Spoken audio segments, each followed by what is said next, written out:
Hi Richard, thanks for talking to us again. So we want to know, how do XTBs perform compared to equities and hybrids? Sure, so really you're looking at three different asset classes really, if you see hybrids in between fixed income and equities.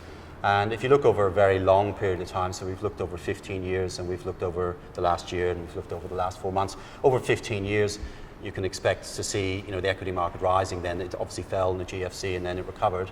And hybrids generally are correlated, i.e. they move in the same direction with equities, roughly speaking. So they have kind of moved up and then down and then recovered.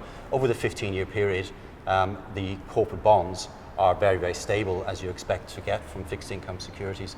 And then we looked at that over 1 year and over 4 months, and over the last year the equity market has had a difficult time, and particularly so over the last 4 months. You can see the equity market falling away, and hybrids obviously fall as well. And then of course bonds, because they're fixed income securities, are very, very stable. So the performance of your overall portfolio, if you're invested in all three, is protected by having that stability of capital with your senior bonds in your portfolio. Your equities will obviously be great growth, the market recovers, but when the market falls, they obviously fall in value, whereas the bonds do not fall in value.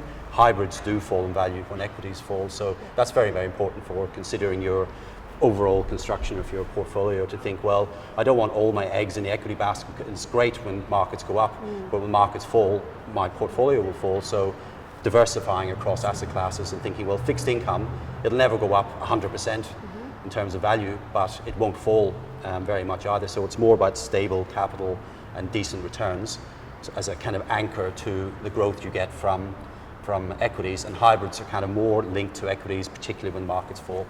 So with the recent market volatility, it's probably a good time for investors to start considering XTBs in their portfolio. Absolutely. So XTBs are really reflecting the underlying corporate bond market, and that's really what you're looking for, is saying, well, I just don't want to have my portfolio at that much risk, where it's all equities or hybrids, which track equities as well. I need to have some fixed income in there. Some people have money in bank accounts as well, which obviously don't move around very much, and people are saying, well, maybe I'll move some of that into bonds now that they're available in XTB format on the exchange.